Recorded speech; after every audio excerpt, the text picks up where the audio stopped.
Hey, it's me, the Raggedy One again.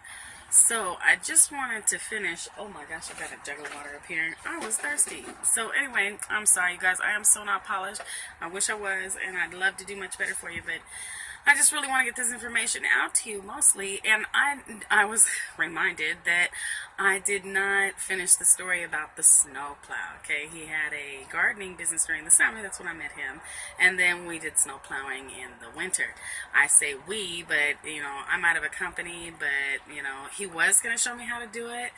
And because he realized that I master almost any, I can't think of anything I've ever been taught that I don't learn. I just, I got up the first time on my water skis, and people said I was amazing jumping the wake. And you know what I did? I said a prayer beforehand. I said, Lord, please don't let me look stupid or hurt myself. And that's why I'm undefeated in baseball games to this day. I must have played 300 baseball games in my life, and I've never been on a losing team. Isn't that wild and ironic? But I always said the same prayer, basically, often having the others, please don't let us embarrass ourselves and don't let us get hurt. That's really all I ever really asked for. So anyway, with the snowplow, what had happened is he's up on a limb, and he cuts this particularly gorgeous limb, and he's looking to see my face, okay? Doesn't see that below him is the snowplow, and one of the lights crash. He just breaks the thing. Okay, now he did have a mattress, in all honesty, on top of it to protect it, but it crunched the thing, messed it up so bad. He didn't have any idea what to do. Well, I was basically raised in NASA, so I just went and I refabricated the the housing for the light itself. I used a milk jug and black Gorilla Tape. I know I sound silly, but it was beautiful. It worked perfectly, and he was so happy. So this is their dichotomy. He's torn between feeling like, gosh, I'm the dummy that, busted it in the first place trying to hurt her. That's what usually happens to people. I've never had anybody try to hurt me who does not get hurt back in spades, and it breaks my heart. It just because, and often I'm the person who has to help them. Can you believe this? Of all things, I'm sitting here going, wait a minute, that person hurt me. And the weird thing is that often I'm there to see their comeuppance, or what, and I find that so unsatisfying, to be honest with you. It makes me wonder, I'm like, ooh, because God knows how to hurt a person, and karma, I just believe that God can't stop us from getting burnt, that He's got to let us learn. And so what ends up happening is he was between being elated that I had fixed it for him, and he really did not need that problem, to later being reminded that I helped him, and that I'm better than him, and these are things that he actually did say out loud a couple of times, that I was a better mower than him. And, he made compliments, and that is because, to be honest with you, it's really hard for me to not find, to not be able to fix a problem. And thank you, God. Because of the Lord, God helps me, so people bring me almost any problem, and somehow we get on to fixing it. And so whatever it might be, whether it's, I don't want to get myself in trouble. I do not practice law. I never ever do any of that, I will help you get a protective order kind of thing. I'll show you the process. I'll help with you. But I tell you the whole time, you know me, because I'm usually your friend and God brought you. So, I've met, it would blow your mind. I literally meet people on the streets, it just literally, and they're like, this one lady was coming down the North Temple Bridge, and she says,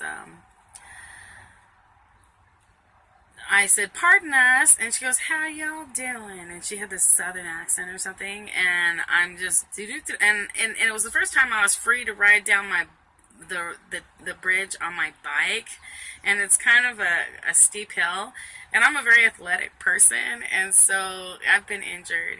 You'll hear the whole ugly conundrum later, but so anyway, I'm very athletic, and I was like so happy to have it's like flying. I love my bike. I saw this cute comic where they were asking. It was Charlie Brown was in the window looking out or aside, and it was raining, and he goes, sometimes I wonder if my bike misses me as much as I miss it. And I'm kind of the same way, because I love my bike so much. And I'm sorry you guys got to see me with this raggedy. I'm tired, and I'll have on some makeup later. So, and you can tell I've been crying. I've been through a lot, It just, it didn't help that I live in the same town with my husband, and so I often see our friends, and I'm not letting anyone see me right now for obvious reasons. And well, his black BR has, I'm sure, been amazing. So anyway, so yeah, when I was filming earlier, I just happened to look out and see one of his friends, Dave, go by. It's funny because it's sad, because he used to talk about Dave like he had two tails. I don't really want to go into Dave's problems, but let's just say addiction was one of them. And so, meanwhile, that was just ironic, it's just very ironic. And so, now, getting back to what I was saying, I almost feel like I need to stop and, go back to what I was saying. So, yeah,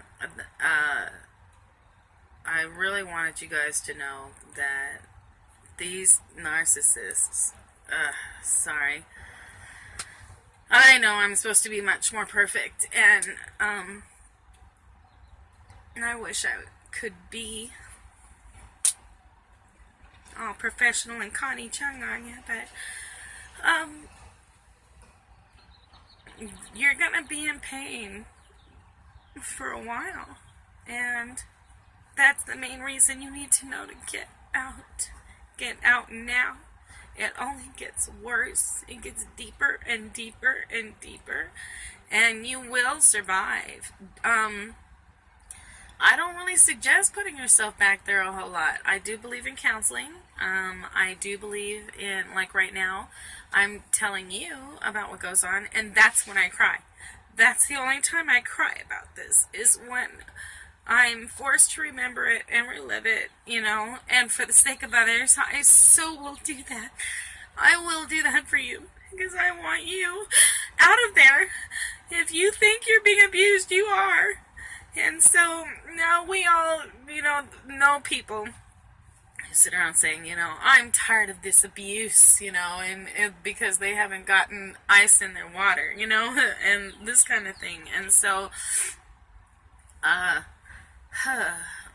but we're going to get through this together. I'm hoping you're going to see my journey. And I do have some 4 stuff, believe it or not. This is the middle step. I was much worse than this. You couldn't even imagine. I was way more bloated. I'm still going down. I was Bun City. I couldn't wear my hair in anything but a bun. It was just, I couldn't comb my hair. I haven't even combed my hair today. I've just been playing with it with my fingers. But, well, it's 11:30 in the morning, 11:35. I got up at 7. I went to bed at 2. But like I said, I found out that the battery was discharged, so now I gotta go charge it. I did want to knock this out, because just something's rising up in me that says I need to do this and do it now. And I hope that one of you know that you're the reason somebody out there really needs to get out, if not many of you. And I'm hoping you see that they will bust you down to bust you down to bust you down. I was literally on the streets. I did camp out one night in a tent at the community gardens, and was warned by a police officer who was sicked onto me by one of my husband's friends that I wasn't allowed to camp. And because really what my husband was trying to do was to drive me to suicide. And that's what a narcissist will try to do. They would love that. If, don't ever, there's those out there. Actually, it takes a kind of a sick individual to threaten suicide. But don't ever think you're going to play that game, because the reality of the situation is they will let you go through with it. Not that I have personal experience with that, but I often thought to myself, because he would threaten to commit suicide. Often, always, and all the time. And he's a type 1 diabetic, and so his blood sugar being what it is, I thought in the beginning that's what the problem was. I'm telling you now, living with diabetes is bullshit, excuse my language. There's so much fraud in the industry, and my husband went so far as to abuse himself. They'll actually hurt themselves to get attention. It's just, or to get their way, and so it's just drama. You've got to watch out, because these are devious people. The only way to know that they're lying is if their lips are moving. I'm really embarrassing all of us, because I'm trying to tell you stuff, and instead I'm just blubbering. I hope you're getting information, because the fact of the matter is that these people will gaslight you night and day. They will disrupt your sleep. They will throw away your things. They will destroy your work of several years. He destroyed several. I did so many children's books and poems and songs, and it's killing you ever get that lump in your throat? So anyway, but I'm back to work, and I'm not so much going to duplicate things as I'm going to recreate them. And I have a very firm belief system, and I hope you take this to heart, and that is that whatever doesn't work out for you, it's because God has something better. And if you don't believe in God, oh boy, that's half your problem, because what you're dealing with is a demon. This is the psychology of demons. These people are broken and possessed, and nobody wants to admit that. Everybody says, oh, he was such a nice guy, and then he went off and did crazy stuff. These people, a lot of people don't realize just how surrounded we are. The metaphysical world is right there on us, and our house was so haunted it would just blow your mind. It's so neat, because this little camper is just so happy and so cozy and so secure. The Lord provided that, and wait for the other shoe to drop, because that, I can't even tell you how much I have seen adversity. And so but on the other hand, I've seen more victory than 10 lives, so I gotta admit that I am blessed, and blessed again. So please do know that spotting a narcissist is not easy. Spotting a narcissist has to be very deliberate. If you find yourself on the internet trying to find out about narcissism, likely you're dealing with a narcissist. If you find yourself saying, hey, I just don't feel right, if he came in and busted you upside the head, you could go, hey, I'm mad that he hit me upside the head.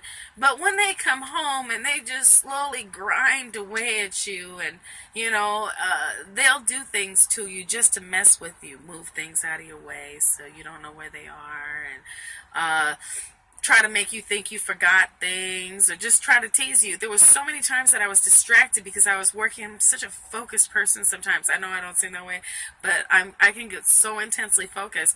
And so he'd be like messing with me, and I'd be like, okay, sweetheart, okay. And I'd just put up with it or whatever and go, you're not really hard to rile. And I was like, huh?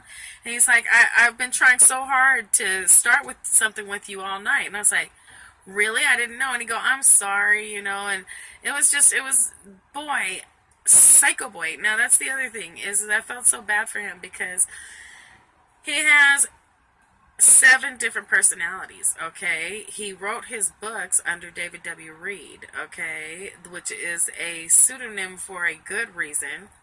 Then he's got and David Hates My Guts.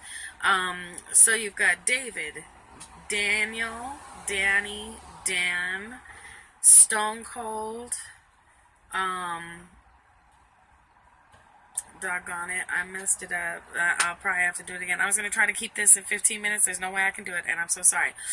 He's got Danny, Daniel, David, well, Daniel, Dan, Danny, David, DJ, Stone Cold, and oh man, now I can't remember who the other one was. He's got Stone Cold, and you guys will find out about it later. You know what? I can pause. Hold on a second.